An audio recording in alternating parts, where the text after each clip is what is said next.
let us continue our discussion and our essential task now is to reconcile with the fact that the speed of light is constant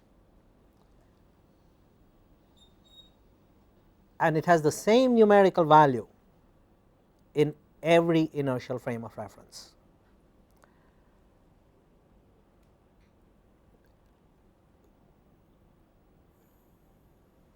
So, what it is going to force us to do is to refine our understanding of what we mean by space. What is it that we mean by time? Means we already have some intuitive idea, but we need to subject these ideas to some stringent logical analysis, and from this be prepared for some surprises, because having an open mind for surprises is an essential and integral part of a scientific attitude. And if it is going to force us to come to terms with the fact that what we have so far understood by a space interval is not the same anymore, but it has some other connotation, some other implication, some other meaning, we are going to have to come to terms with it. So, we will have to admit these things. It will lead us to the notion of length contraction and time dilation. And while answering a question that was raised at the end, toward the end of the last class, when you asked me if these are separate consequences, if these are simultaneous consequences, whatever you meant by simultaneity in your mind, and I pointed out that there are a number of consequences of the special theory of relativity. There are a number of consequences not of the theory, but of the laws of nature. The theory is about how these laws are expressed, and there are a number of consequences, mass energy equivalence for example, as I mentioned, not just time dilation and length contraction. I also mentioned the electron spin. Yes, these are all consequences of the finiteness of the speed of light. It does not automatically mean that finiteness of the speed of light is all that is required to explain the electron spin. No, there is more to it. There is quantum mechanics, that is a separate story. So, you need some additional things for some of these considerations, like the electron spin, but they all require this in common, that the speed of light is finite. It has got the same value in every inertial frame of reference, and these are automatic consequences which come as a package. So, let us ask ourselves that what exactly might we mean by the speed of light being constant in every inertial frame of reference. This we have admitted in our thinking, having accepted that Maxwell's equations are the same in all inertial frames of references, that they hold good in every inertial frame of reference, that the speed of light is given by properties of vacuum and nothing else, that the speed of light should therefore be a constant in every inertial frame of reference is something that we have already admitted in our thinking. So, you could, if you wish, regard it as the second postulate of the special theory of relativity. The first postulate being that the laws of physics are the same in every inertial frame of reference. The second postulate being the speed of light is the same in all inertial frames of references. To call it as a postulate or not is a matter of choice. Essentially, what it means is that you must factor this point into your thinking, into your mindset, into your outlook from the very beginning. At the outset, before you do any further analysis, you admit the fact that laws of physics are the same in all inertial frames of references. You admit the fact that the speed of light is the same as in all inertial frame of references. Now, given these two considerations, now explore what are the consequences of this. Now, this is what we will set out to do. So, we begin with a light gun in an inertial frame of reference Ex, Ey, Ez. Here is a gun which I label by the letter L, because this is to the left of the screen, and later on I am going to put a gun on the right of the screen which I will label as R. So, in anticipation of that, this gun is labeled as L, and we have an observer who is going to measure the speed of light. Now, scientists, engineers, they are all becoming younger and younger. So, we have an observer who is young enough, hopefully, and this observer would measure the speed of light. Now, this is observed by another observer, also a young one, not that it matters, and this second observer, who is in this blue frame of reference, is moving at a constant velocity v with respect to the first observer. This is what I call as a rocket frame. He could be in a rocket. Why not? Not just children, even we would love to be in rockets. So, this is the rocket frame of reference, and he would also measure the speed of light. This rocket is moving at a certain speed, which is f times c, which is a certain fraction of the speed of light. And that fraction could be anywhere between 0 and 1.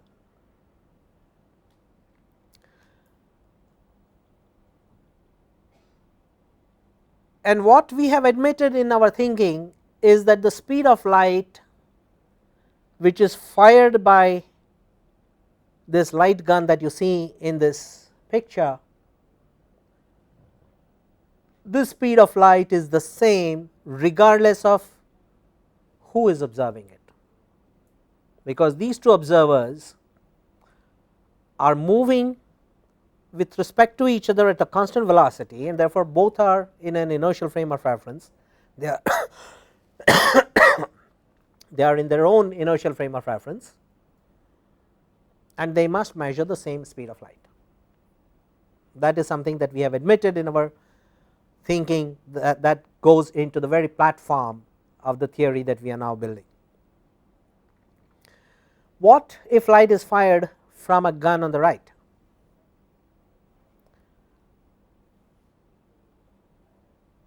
If these two observers measure the speed of light which is fired by this other gun, even then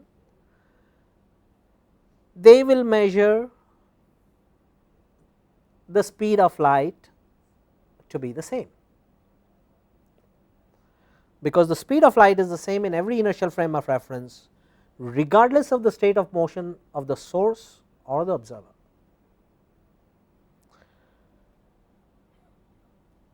Now, this seems counterintuitive,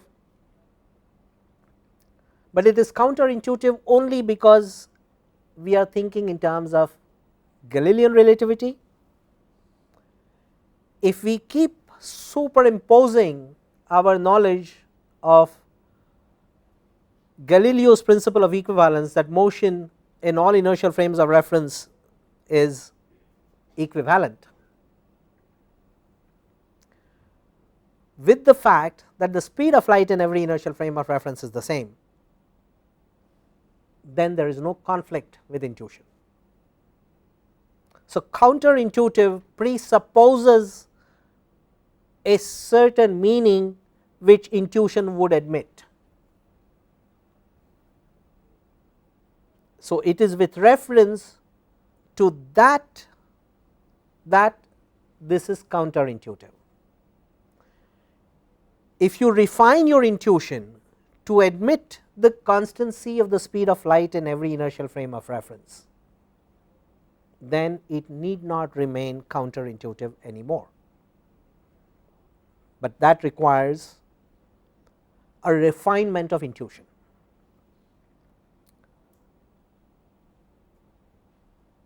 And this must come from the fact that the speed of light is determined completely by properties of vacuum,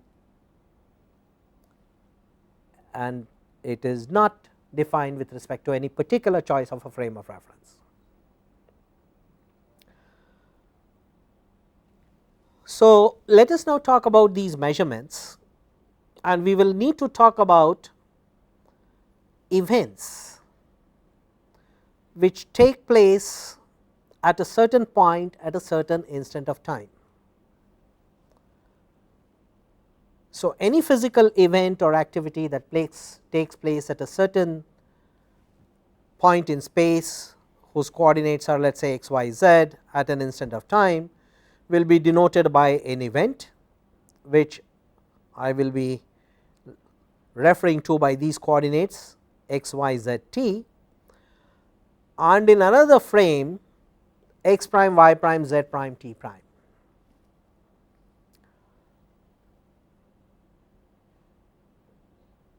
What I am open to the consideration is that this t prime may be different from t. It is not a conclusion I have drawn as yet. We are not claiming at this point that t prime is different from t, but this is the conclusion that we will arrive at when we go through the rest of the analysis. At this point, we are only using a different label for the different frame of reference. We have not claimed yet that t prime is not equal to t, but we are not demanding either that t prime must be equal to t.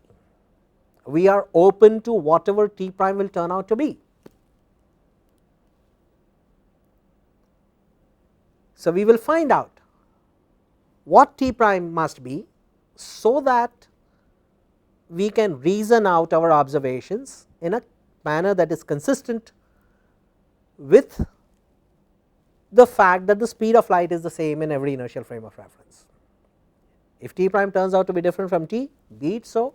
If it turns out to be the same, well, that is something that we have known from Galileo. But let us be open to the fact that it may not turn out to be the same. So, let us find out what it will turn out to be. Now, to do that, we must ask ourselves a fundamental question as to what is it that we mean by simultaneous events, and we all have some sort of a notion, and I am not going to refer to any dictionary as such to give you the meaning of what is meant by simultaneous, but I am going to ask you to think for yourself as to what is it that you mean by simultaneous. What does this term suggest to you? When do you consider two events to be simultaneous?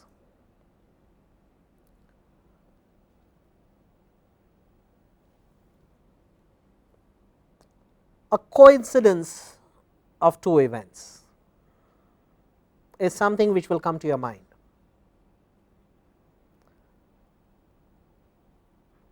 That when there is a coincidence, not that there is a cause effect relationship between them, but you often suspect that they are connected.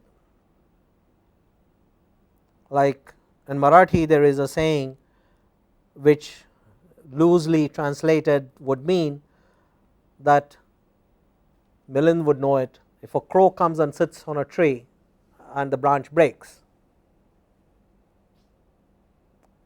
कावळा बसायला आणि फांदी पडायला, that is what they say, right, that if a crow comes and sits on a branch and the branch breaks, does not necessarily mean that the branch has broken because the crow has sat on it, but it might just happen what you would call as simultaneously. Okay.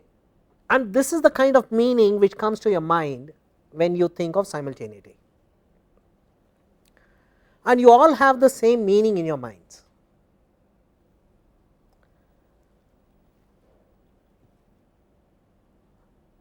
Now, if Milind were watching this happen sitting under the tree, and if I were to watch this when I am walking at a certain speed or going in a car at a certain velocity, at a constant velocity, so I am also in an inertial frame of reference to him,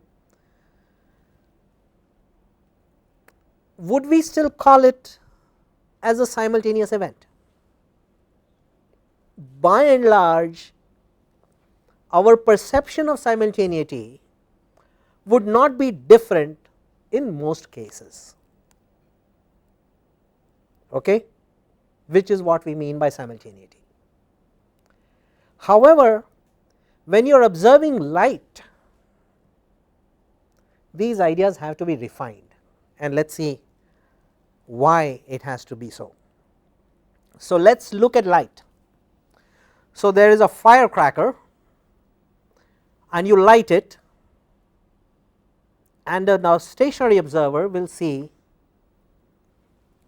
the firecracker light. Okay.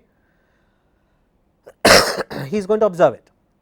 Here is a stationary observer and he will observe the burst. Okay. Now, this is the experiment that we are going to discuss, that a firecracker is lit and a stationary observer observes the light burst. What we will do is we will set up an arrangement so that there is some kind of a mirror here, there is a mirror on this face, so that the light coming from this burst will get reflected and then get reflected so that the observer can see it from here. The reason I set up such an arrangement is because I could then have a firecracker burst to the left of this stationary observer, and this observer could see the burst from both the firecrackers without turning his neck to the left or right or anything, right. So, if there is another firecracker on the left of this observer and both of these fire, then he could observe both of them together, so that you do not have to worry about how is he going to observe the one from the left if he is looking toward the right and vice versa. Okay. So, we will not worry about it. So, that complexity is eliminated from our discussion at the very beginning. In other words, we have set up an arrangement so that if the two firecrackers burst simultaneously, the stationary observer can see, and now we throw in another observer who is in the rocket frame, which is moving at a constant velocity v with respect to the stationary observer, and there is another observer on this rocket. So, there is a moving observer m, there is a stationary observer s. The moving observer is traveling from left to right on the screen at a velocity v with respect to this, and these two firecrackers burst simultaneously as seen by the stationary observer s. Is the picture clear in your mind? And the burst takes place exactly when the moving observer is right in front of the stationary observer.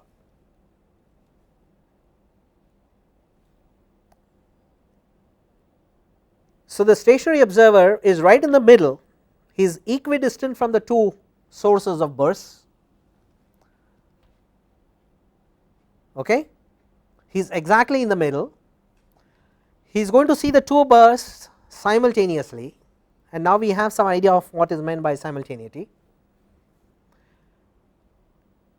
And the simultaneity that we have described is with reference to the stationary observer. Let us not pretend that this simultaneity applies also to the moving observer. It is something to be tested. It may turn out it to be the same, it may not. So, let us investigate this with an open mind. Okay. So, we have a certain element of understanding of simultaneity in our minds, and with respect to that understanding, these two firecrackers burst simultaneously for the stationary observer just when the moving observer is right in front of him, but he is moving at a constant velocity. So, he comes from the left, he is in front of the stationary observer for a moment, and then he keeps moving. His motion is always at a constant velocity v.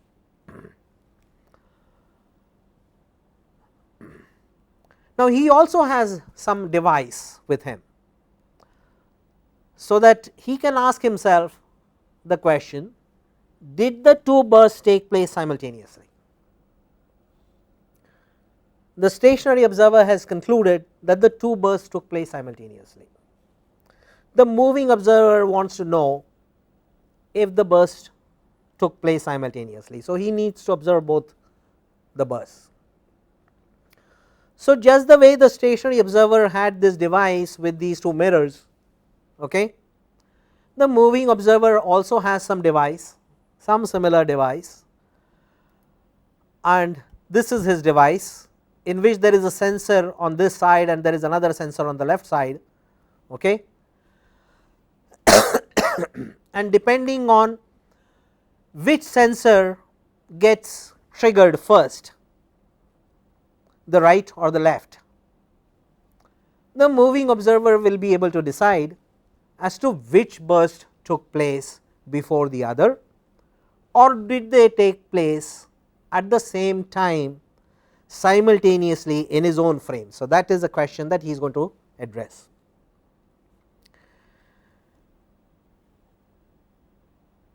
So, he has some sort of a device with him.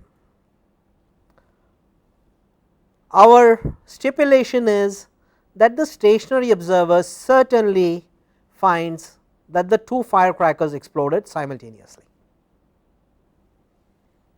We want to know what is the inference that the moving observer will draw.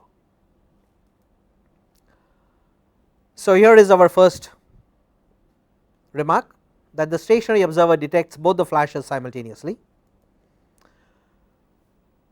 We know that light from both the explosions travel at equal speeds. So, this from this explosion toward the middle and toward from this explosion toward the middle, in both the directions light would travel at the same speed.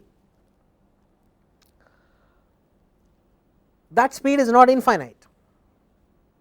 That was recorded by Romer, then by Michelson and Morley. We know its value, it is a finite value. So, at that finite value, while the light travels from one burst to the moving observer and from the other burst to the moving observer, the moving observer is moving, his rocket is in a state of motion. So, he is moving from the left to right in the screen. So, even as that light is coming this way, this fellow is moving, right. So, what does he expect? He expects that since he is moving from left to right in the screen, he expects his sensor on the right to get triggered before the sensor on the left will get triggered,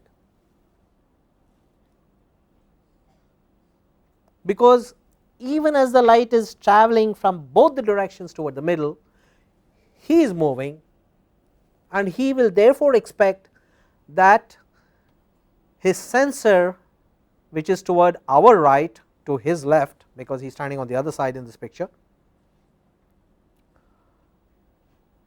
So, his sensor toward our light will get triggered before the other sensor. His conclusion therefore is that the two bursts are not simultaneous.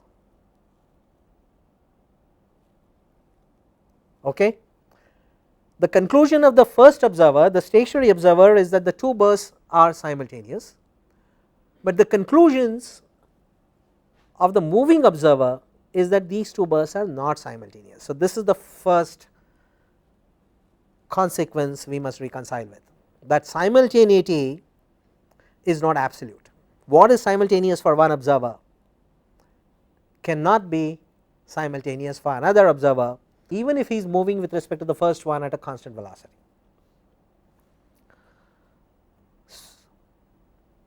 So, both the frames of references are inertial. The moving observer is moving at a constant velocity, it is not that he is accelerated or anything, no pseudo forces or anything of that kind is coming into the picture.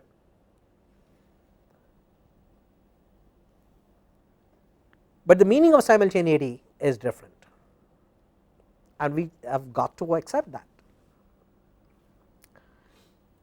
Having done so, in all humility,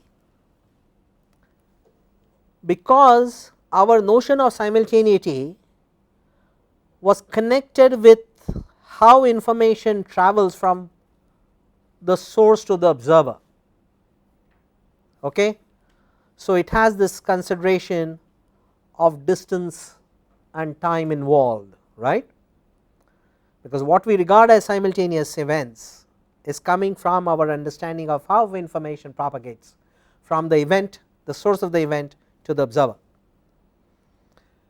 That if simultaneity is different, then maybe our understanding of space and time also must be refined, and what is space interval and time interval for one observer may not quite be the space interval and the time interval for another observer.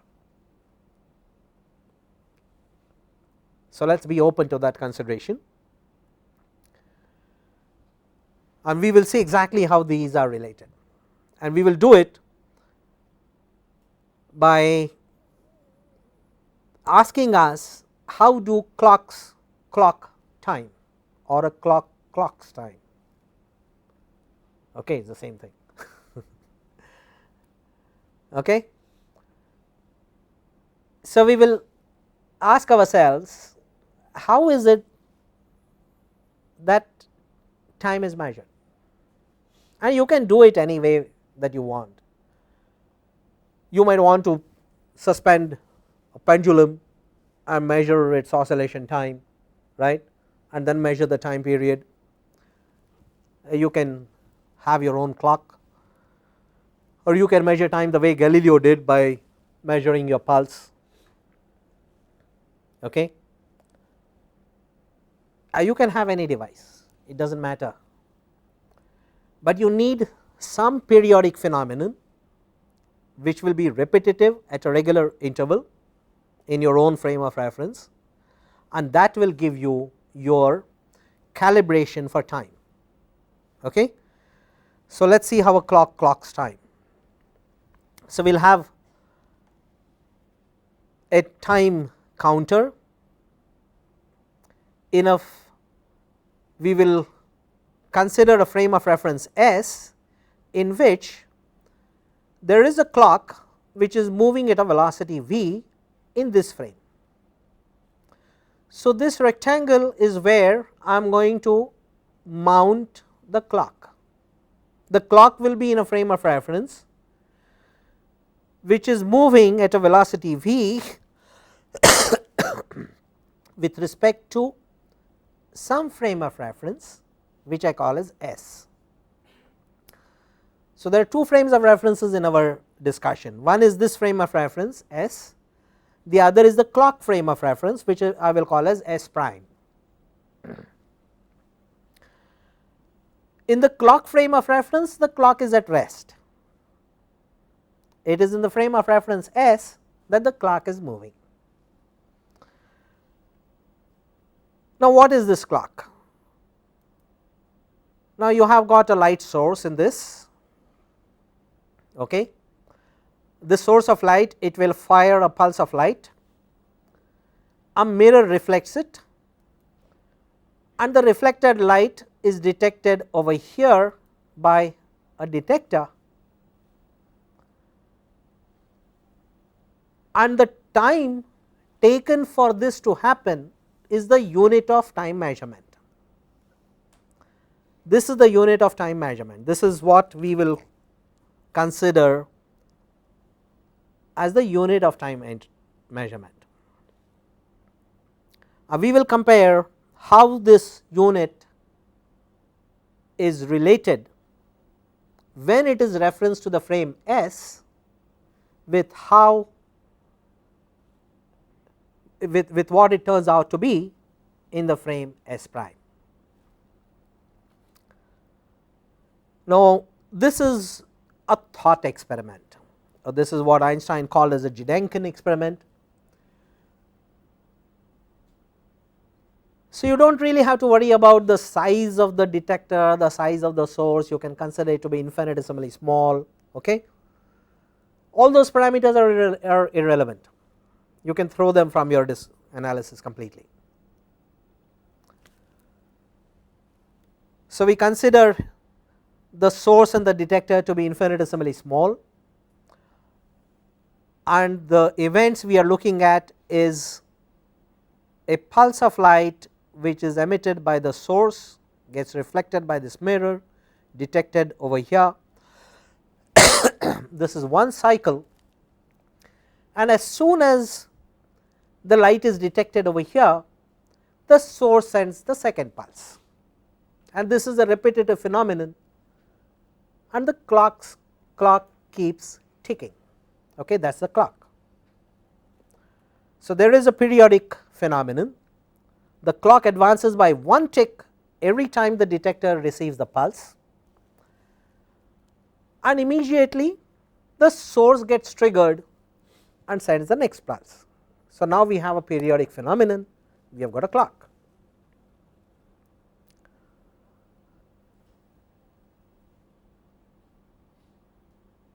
Now, the distance between the mirror and the source, this is h.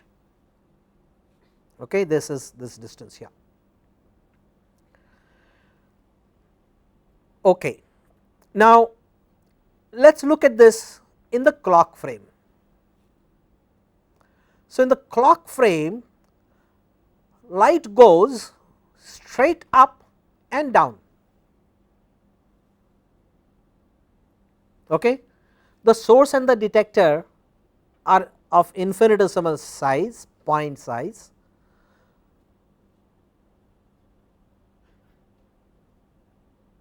The source and the mirror both are moving together. The source, mirror, detector, everything, the whole assembly is moving together. Okay. So, as within this frame of reference, light just goes up and down, there is no transverse motion in this frame of reference, absolutely no transverse motion. So, the time for this to happen is obviously the total distance divided by the speed of light, and the total distance is twice h, h to go up and h to go down. So, that the total distance traversed is twice h, and this time interval in the clock frame, in the frame S prime, for which our time variable is t prime. We have not claimed as yet that t prime is different from t, but I think we are already anticipating that. So, this delta t prime, which is the time interval between these two events, when the pulse is detected and the event when the pulse is emitted by the source, and this time interval is clearly 2h by c. What about the same time interval as seen by an observer in S? Now, so far as the observer S is concerned, an observer in the frame S is concerned, light is emitted, a pulse of light is emitted by the source, and as light moves from the source to the mirror, which it would do so at a finite speed, not at infinite speed. During this time, this whole assembly of the source, detector and mirror is moving. So, an observer in the frame of reference S would see the same pulse of light to go along an oblique direction, not straight up. What we earlier called as up is not the direction along which an observer in the frame of reference S will see the light to travel. He will see that the light has gone from here to here, and it has gone up, but there is also a little bit of transverse motion. How much is this transverse motion? In the full time interval, this rocket is moving at a speed of light at the speed of v with respect to S.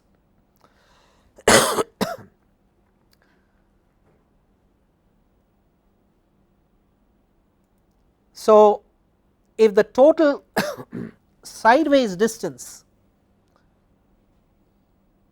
that this moving clock would traverse between the two events of the emission of light to the detection of light, the transverse distance through which the rocket would have moved or the clock frame would have moved will be v into a time interval delta t, which is the time interval in the frame S, right. So, he notices a sideways transverse motion.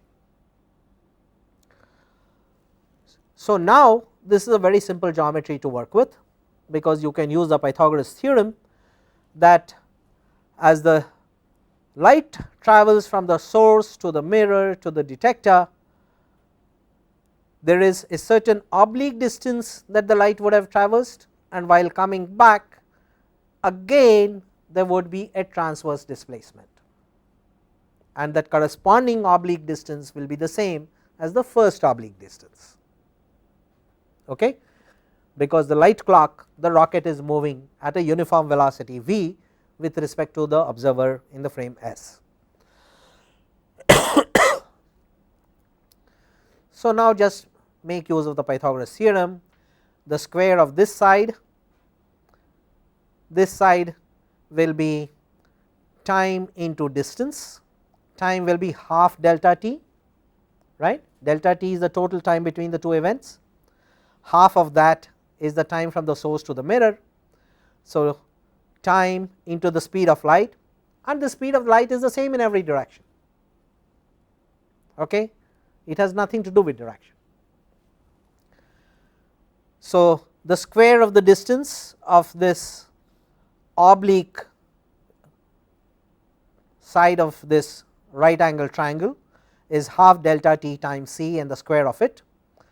This is equal to the sum of the squares of the other two sides, and this side is h and this side is half the lateral displacement. So, it is v into delta t times half and the square of it. So, all we have done is to make use of the Pythagoras theorem.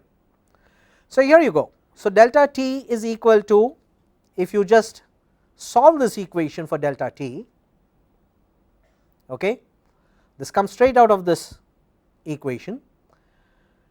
The delta t turns out to be twice h over c over square root of 1 minus v square by c square.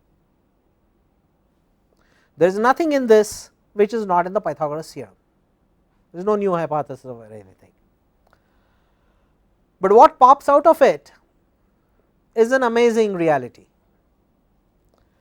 that twice h over c is what we agreed is the meaning of the time interval. It is the unit of time in the moving frame of reference, in the rocket frame of reference, in the clock frame of reference, right. This is delta t prime, which is twice h over c, which comes in the numerator here. So, this is equal to delta t prime, and we find that delta t is not the same as delta t prime, that the time interval for the clock frame of reference is not the same as the time interval in the S frame of reference. We are not making any postulate, we have concluded this by simply using one fact, that the speed of light is the same in all inertial frames of references. Other than that, there is nothing else that we have plugged in.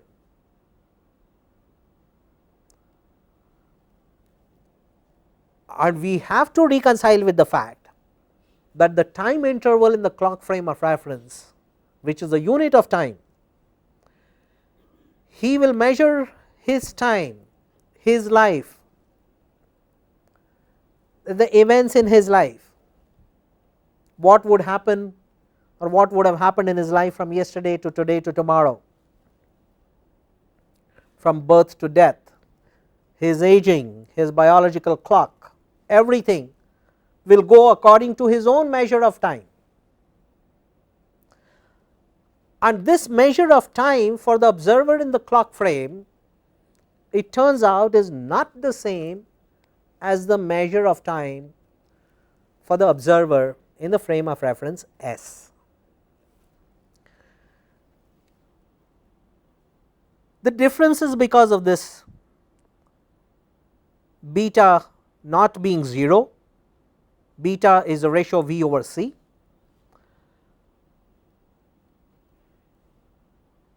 Beta would be 0 if V is 0, if the two observers are not even moving with respect to each other, then there is no change, fair enough. Beta would be 0 also if the speed of light was infinite, but that is not the case, and therefore, delta t and delta t prime are different.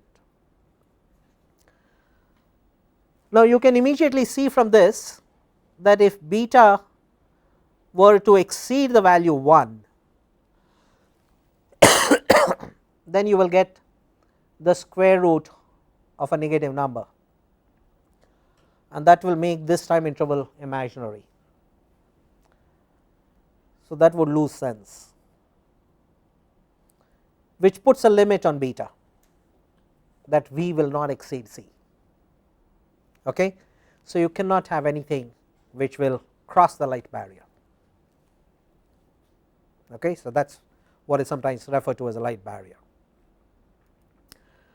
Okay, so these are our conclusions. So, this time interval, this is the unit of time. Okay?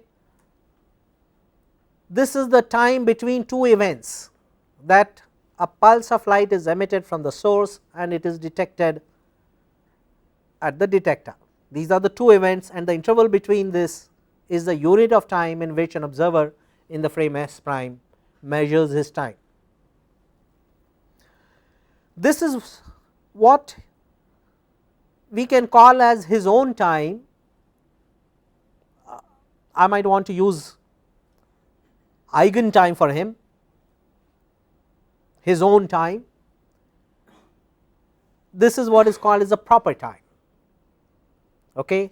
In the context of the special theory of relativity, this is called as a proper time. This is the proper time for the observer S prime, because in his frame the clock is stationary.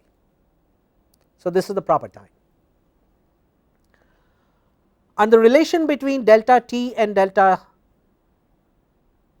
t prime. So, delta t prime, since this is proper time, I use a different symbol now, delta tau, just to highlight the fact that it is a proper time or the eigen time for the observer in the frame S prime.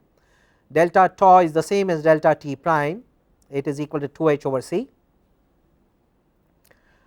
And the relation between delta t and delta tau is given over here, and you can immediately see that since beta is less than 1, delta t must be greater than delta tau. This is what is meant by time dilation, that the measures of time are not the same for two observers, even if they are moving with respect to each other at a constant velocity. Okay? The time measures, the time scales, they must be different. This is not a postulate, this is the consequence of one single fact, that the speed of light is finite. We have not done anything else, we just began with that, and we asked ourselves what will be the implication of this on our clocks, on our measure of time, on our unit of time, and we find that the two observers, one in the frame S and the other in the frame S prime, cannot agree with each other on their unit of time, they must differ, and they must differ exactly by this relation. This is a quantitative relationship between how their time intervals differ. It can be any clock. Okay? You can measure time any way you like. You can use a pendulum if you like, you can measure your pulse rate, okay? It does not matter, but the unit of time, finally what it boils down to is that what you consider as a unit of time, time is measured in units of what? That unit of time is not equal for the observer S and the observer S prime. So, this is what is meant by time dilation. What it means is that the moving clocks go slow, the time interval between the two ticks is longer when measured in a frame in which the clock is moving. These ideas become very clear when we discuss some application, and the most fascinating application to discuss in this context is the twin paradox, which I will be discussing. So, that will make all this very clear. The reason that paradox becomes so important in this context is because it explains the idea of time dilation very nicely. If moving clocks go slow and you have twins, one is a homebound twin who stays at home, and the other one who is a travelling twin, then their measures of time must be different and their aging will be different.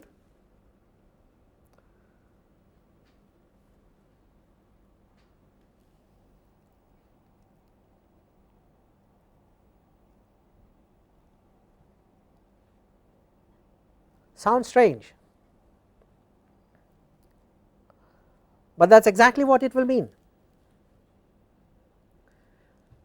And this problem is what is posed as the twin paradox. So, we will discuss it, but before we do that, let us continue our discussion on the perception of time in these two frames of references. Now, we have reconciled with the fact that the measure of time is different.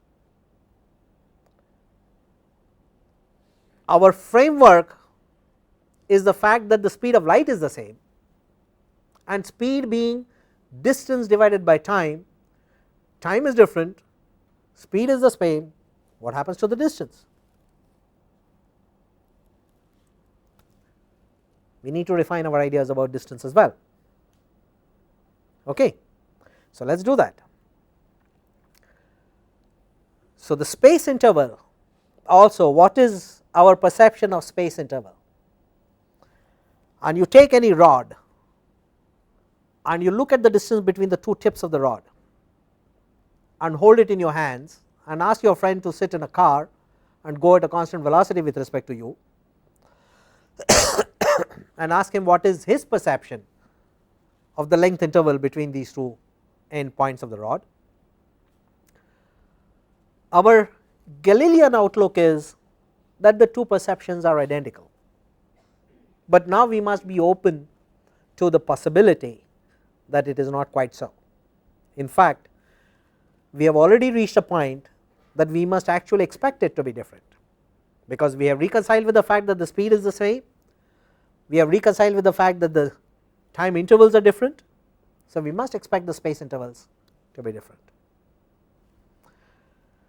but we must establish a quantitative connections between this, and the difference in the space intervals manifests as what is called as length contraction, also called as Lorentz contraction. So, these are in a certain sense counterintuitive, but counterintuitive only if we allow our intuition to be dictated completely by Galilean relativity. If we admit the fact that the speed of light is the same in all inertial frames of references into our intuition, it need not remain counterintuitive anymore. So, now let us measure distances. So, let us measure the distance between two stars which are deep in space. There is an orange colored star and a blue colored star, and you observe it in a certain frame of reference in which the stars are at rest. In your frame of reference in which the stars are at rest, the two stars at a certain length apart. So, that is your perception of length in your own frame of reference. In this frame of reference you have your own perception of time interval, you have your own measure of time, and with reference to these measures, measure is a unit in your units of distance, in your units of time.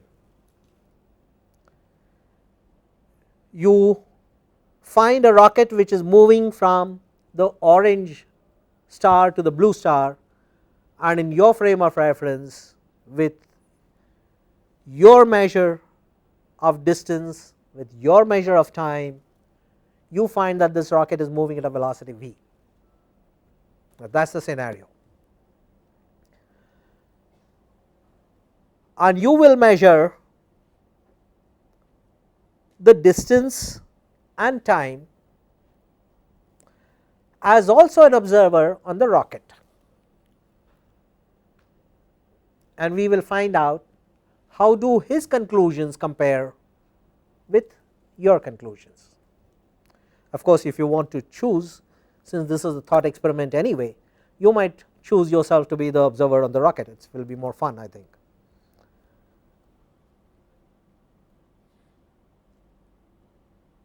So, now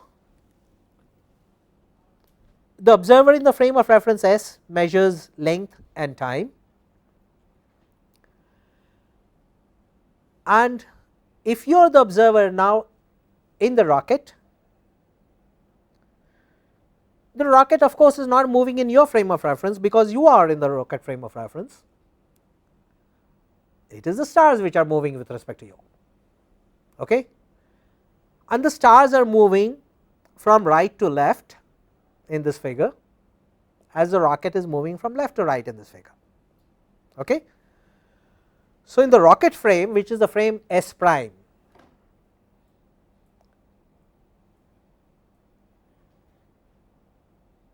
what will be the relative speed at which these stars will be seen to be moving? Will this speed be different from the speed that the earlier observer had measured for the rocket? It has to be the same, right, because it is with the same speed that these two stars will be seen to be moving from right to left to the observer in the rocket, except that it will be in the opposite direction. So, now let us put all of this together. So, here the first observer, who is in the frame of reference S, in whose frame of reference the two stars are at rest and the rocket is moving, it was here earlier, it is moving at a velocity v, it keeps moving, At a later instant of time, after good amount of time, it gets to this point,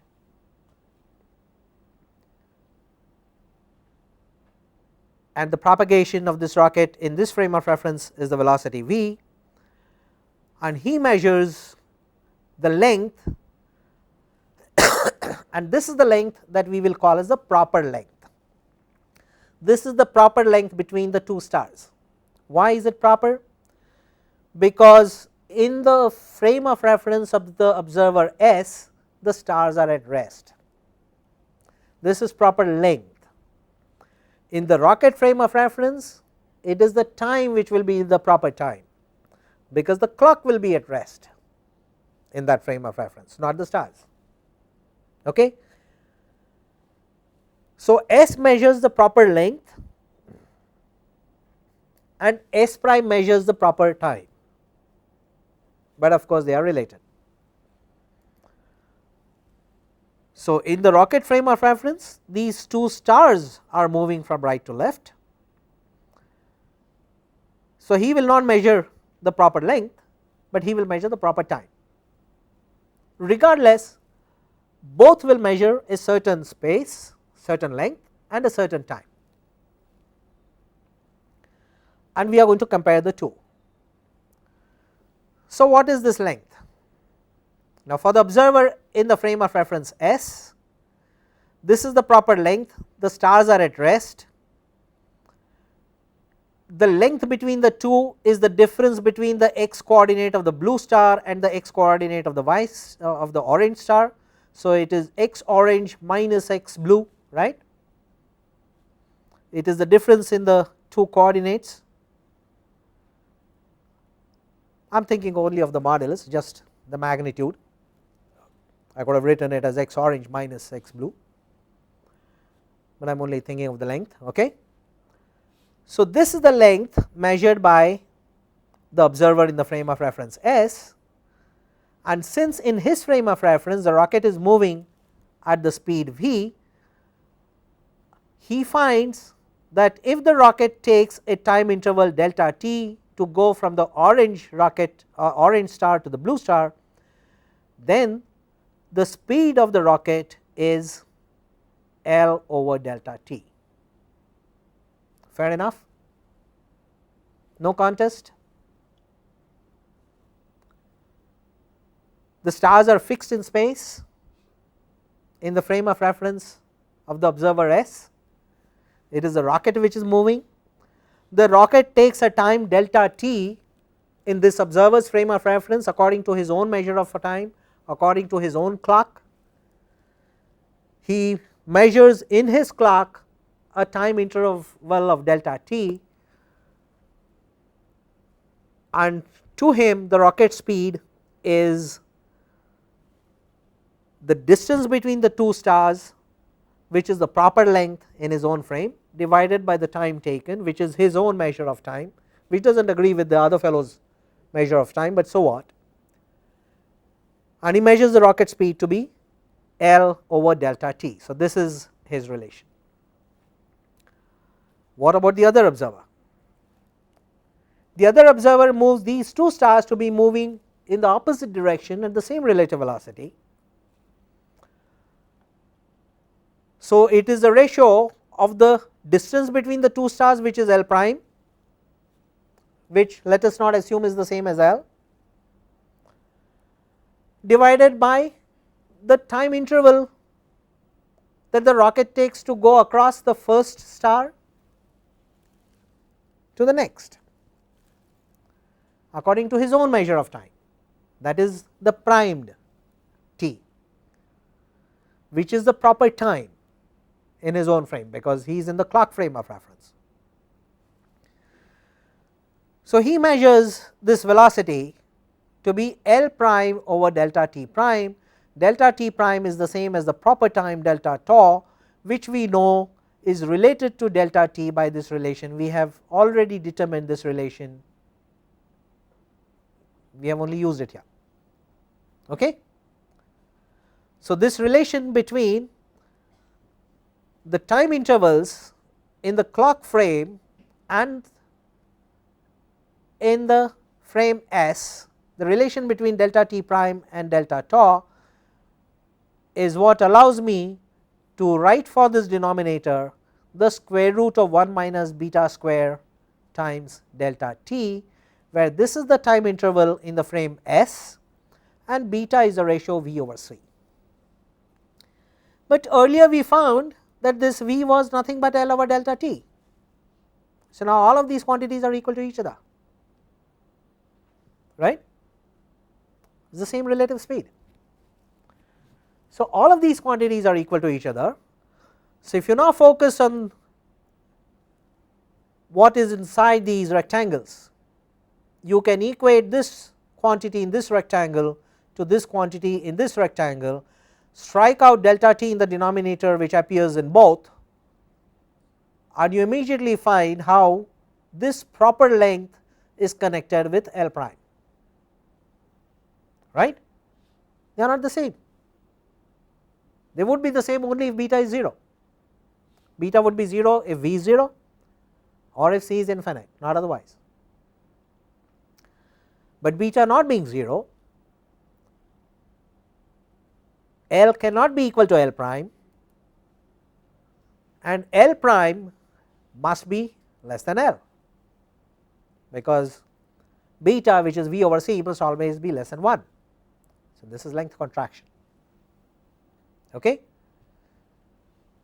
Is this a postulate that we have proposed? No, it has come from a simple substitution, simple recognition of the fact that this L over delta t, the ratio, the speed at which this rocket is moving must be the same with at which to an observer in the rocket frame the stars will seem to be moving, but in the opposite direction. It has come from the fact that we have factored in the time dilation, because delta t and delta tau are related through the time dilation relation that we derived earlier, which was not a postulate. It came as a consequence of the fact that the speed of light is the same in all inertial frames of references. So, both length contraction and time dilation come as a natural consequence of one single reality, that the speed of light is the same in every inertial frame of reference. Both are concurrent consequences, they come as a package. You cannot keep one and do away with the other. These are not separate postulates. You do not make too many postulates in physics. Physics aims at building the entire logical analysis on the basis of minimal number of principles, absolutely the minimal number of principles. You do not even propose the first law of inertia if only you could interpret it as a special case of the second by putting f equal to 0. You do so because you have to do it, because it is not contained in the second law of inertia. It is a ground reality of the Galilean principle of equivalence, which must be first understood before you talk about change in momentum. So, you make the minimal number of postulates. In Newtonian mechanics, you make therefore 3 fundamental laws of Newton. These are they provide you the framework. In the special theory of relativity, you make only 2 fundamental principles. There are only 2 fundamental principles. One, that the laws of physics are the same in every inertial frame of reference, which is not new to physics at the time of Newton. What was new to it, that this was applied to light, this was applied to electromagnetic phenomena. Light is electromagnetic wave. The application of the Galilean principle of equivalence to light, to electromagnetic phenomena, is the new thing, but it was there in Newton's time also. So, this is the new thing in the special theory of relativity, that laws of physics must be the same in all inertial frames of references, and that the laws of physics would consider not only mechanics of particles in Newton's or Hamilton's or Lagrange's time, but also electromagnetic phenomena. And the second is the reconciliation that the speed of light must be finite and constant, having the same value in every inertial frame of reference. These are the two pillars of the theory of relativity, and amongst the very many consequences of this are the facts that measure of time and measure of distance must undergo a refinement in our thinking and lead us to time dilation and Lorentz contraction or length contraction. Lorentz got a Nobel Prize in 1902. The Nobel Prize, I think the first one to be awarded was in 1901, which went to Röntgen. The very second went to Lorentz, which he shared with Peter Zeeman, who is very well known for Zeeman spectroscopy.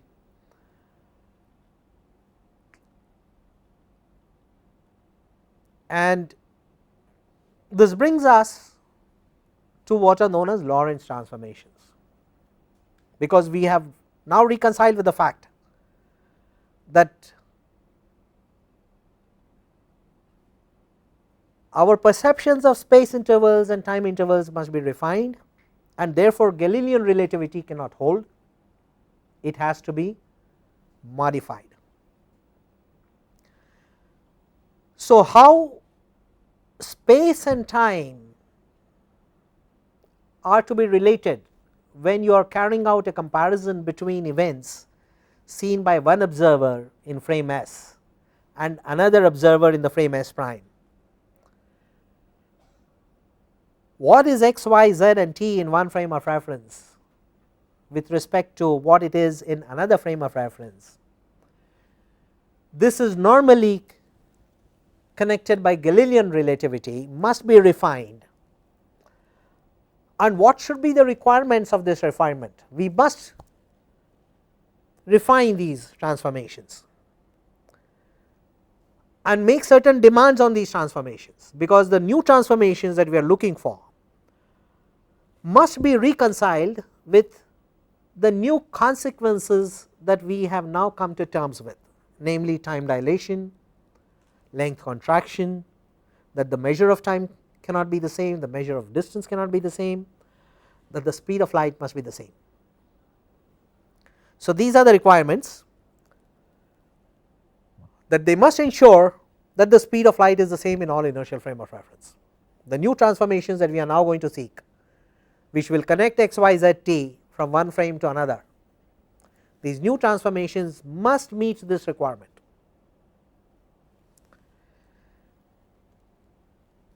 They must transform both space and time, because if you just transform one and not the other, you cannot get the constancy of the speed of light in the two frames of references. So, they must transform both space and time. In Galilean relativity, time was not ever transformed to anything else, it always remained itself. No matter in which frame of reference you measure time, t prime was always equal to t in Galilean relativity. It cannot remain so. Both space and time must be transformed. Finally, well, is Galilean transformation totally wrong? We could use it for trucks, cars, bullets, seem to work all right. So, it was not absurd, and therefore, the new transformation relations must reduce to Galilean transformations in the limit v going to 0 or equivalently c going to infinity, so that the limiting cases should give the Galilean transformation. So, these are the three demands that we make. Okay? And the result of these requirements is the following, that x, y, z and t must transform according to these laws, that if you measure x, y, z and t in one frame of reference, compare it with x prime, y prime, z prime and t prime in another frame of reference, in which this other frame of reference, the blue frame of reference s prime, is moving with respect to this red frame of reference at a velocity v in the red frame of reference. In the blue frame of reference it is of course still. Then what is x, y, z, t to an observer in S, and what is x prime, y prime, z prime and t prime to an observer in S prime, if the two frames coincided at t equal to 0, if both the clocks are set when the two frames of references are at 0 and the motion is only along the x axis. This is just for the sake of simplicity, but you can use vectors and do it in any direction, it does not matter. Then the relation between x, y, z and t is given by these relations. So look at just the first column, that in terms of x, y, z and t, x prime, y prime, z prime and t prime are given by this. There is no change in y prime and z prime.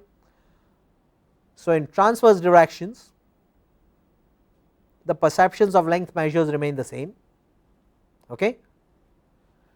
That the changes take place, that the Lorentz contraction takes place only in the direction of motion, of the relative motion, which is why I showed you the previous picture here. Let me go back to that for a moment. This is Lorentz moving up and this is Lorentz moving to the right, okay. So the Lorentz contraction takes place only in the direction of motion. So y and z do not change, but x prime is now a mix of x and t, and t prime is a mix of x and t, and what appears in the superposition of x and t are the relative velocities of the two frames of references. So this v appears over here, the speed of light of course comes, and the measure is in terms of gamma, which is this 1 over square root factor, which we have already met. So these are the Lorentz transformations, and they transform space time coordinates from one event to another, and these are the inverse transformations are written in the second column. Here again these are no different from the first one, the first give rise to the second, back and forth, and I think all I want to do at this point is to give you the main reference for this discussion, which is a very nice book by Randall Knight called Physics for Scientists and Engineers, and you can read up this discussion from this book if you like. And I guess I will take a break here. I will be happy to take some questions, but in the next class we will discuss the twin paradox, and that is a very interesting case because it will be a very nice application of what we have learned, the time dilation and the length contraction and the consequences of the special theory of relativity. So both time dilation and the length contraction, these are essential and automatic consequences of the constancy of speed of light. These are not new postulates or anything, these are automatic consequences, essential consequences, and not the only consequences. There are other consequences, but then those can be discussed maybe in another course or in at some other time. I will be happy to take some questions, otherwise goodbye for now, and then we meet again when we continue our discussion on the twin paradox. Question? Yes. Now Hawking says that inside a black hole time is imaginary. Now does he mean that V is greater than c? No, I do not think I am going to get into the Hawking problem. there are very complex issues. I will be referring to some of them in the next class, because the issues that we need to factor in our thinking are not restricted to the special theory of relativity alone. Okay? There is more to the Hawking idea than this, because there is gravity. Okay? Now, gravity is omnipresent, and the special theory of relativity does not deal with gravity. The general theory of relativity does, okay, which is actually a theory of gravity. And to talk about the Hawking radiation, you really have to get into much more complex discussion than what we can get into in this course, because you have to throw in gravity. Any other question?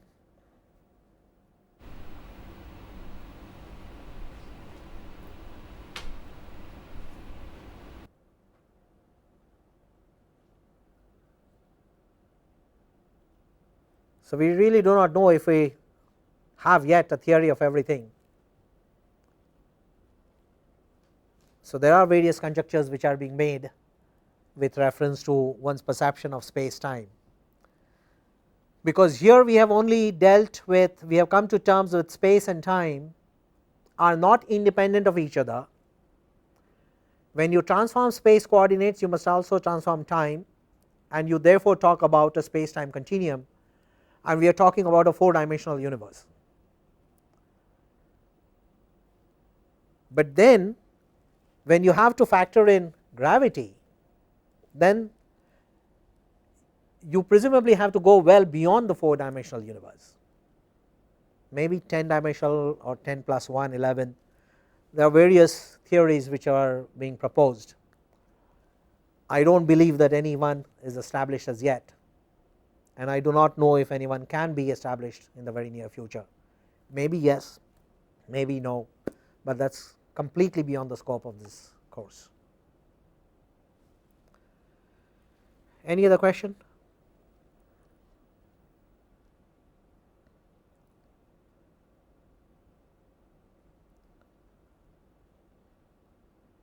But I will certainly make a few remarks on some of these related issues just to prepare the foundation for these discussions, but that will come in the next class, or actually in the class after this, because in the next class I will be discussing the twin paradox. Any other question? So, thank you very much and goodbye, and thank you also for putting up with my bad throat. It was completely beyond my control.